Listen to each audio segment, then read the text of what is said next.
going on, everybody? Week 11 is fast approaching. The NFC East is a lot closer than expected and a lot better than expected. Give me your thoughts on the NFC East, bro.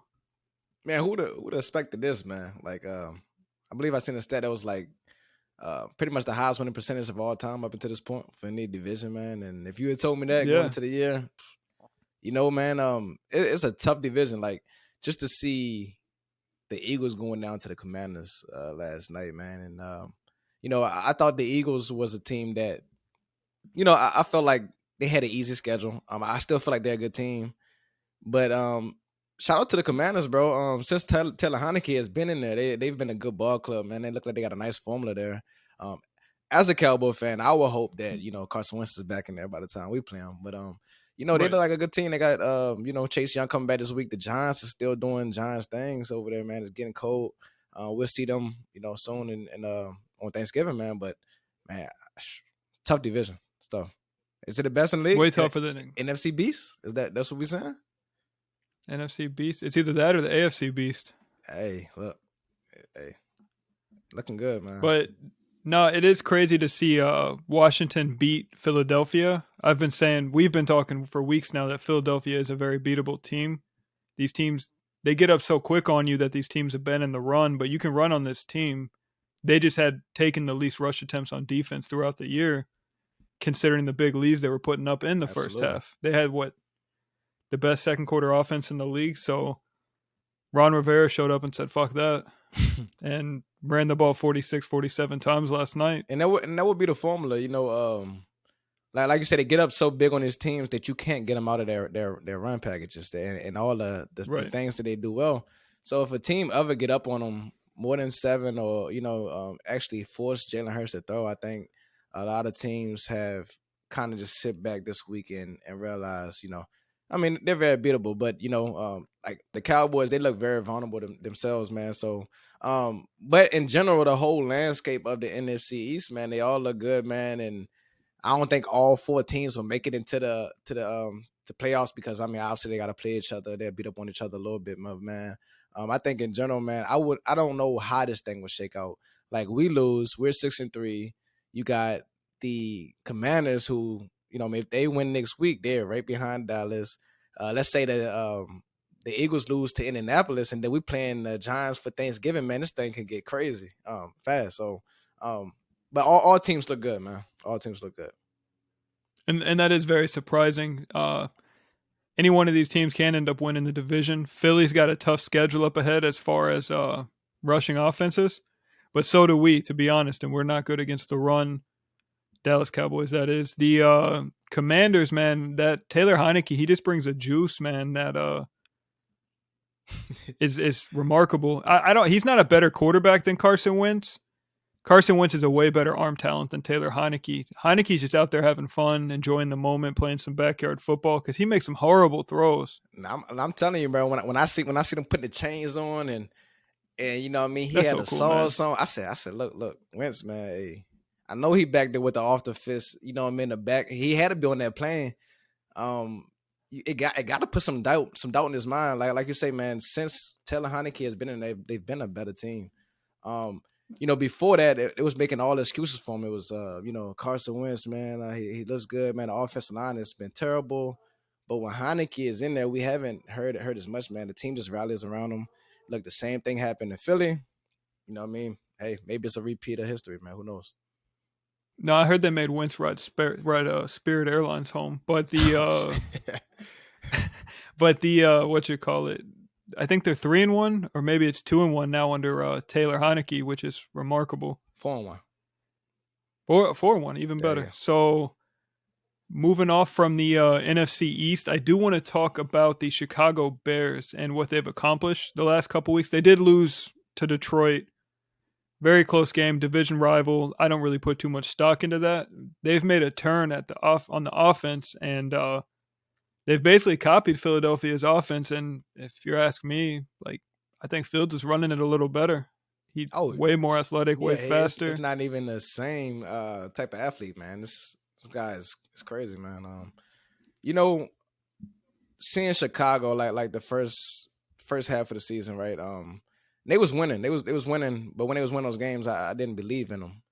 But it's crazy that when they start losing, even in those games that they lose, it made me believe. I'm like, damn, like against Dallas, like very competitive.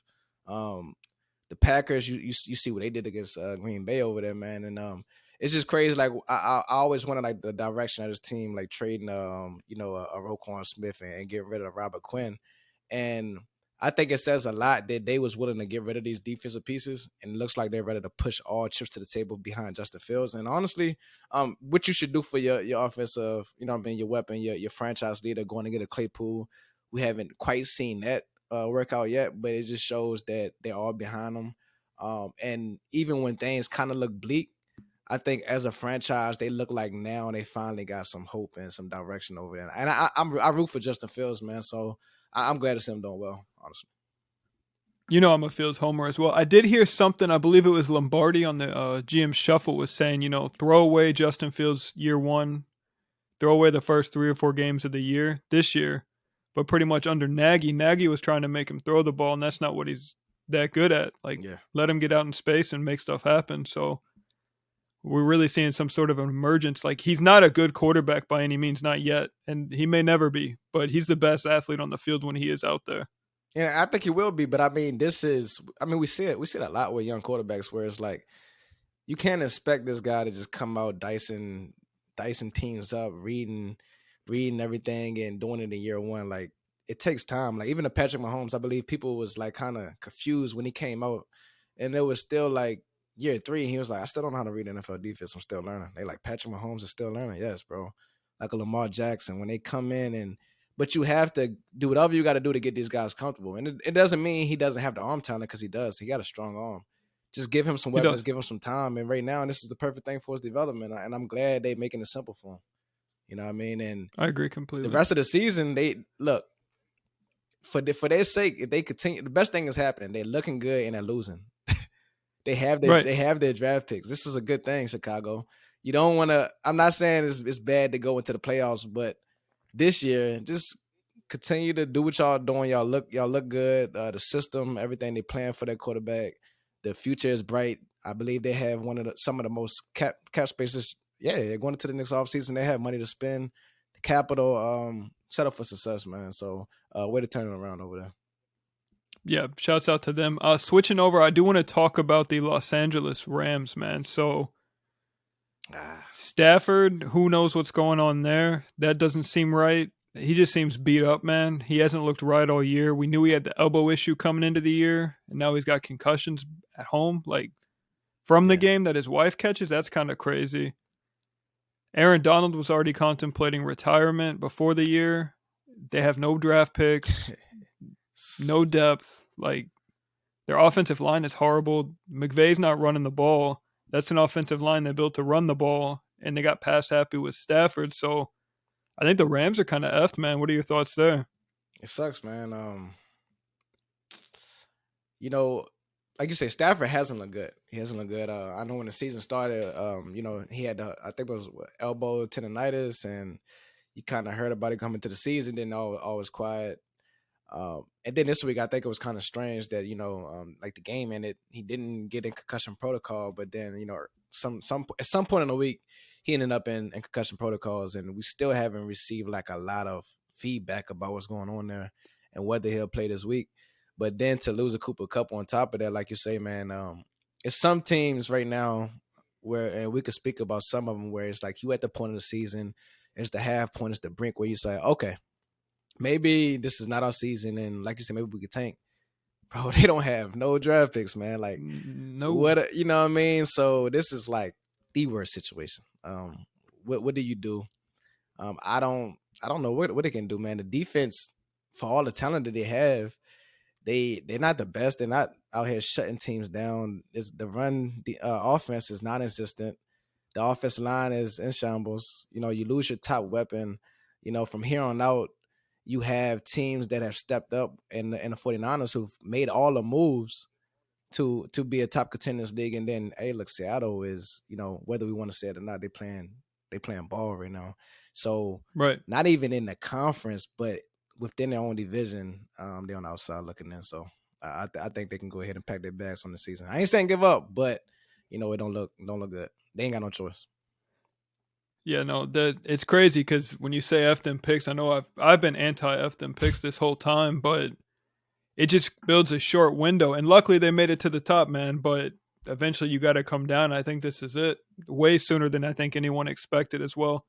I want to mention too, I don't know when, but Kupp is going to be having surgery on that ankle, and he was placed on IR earlier.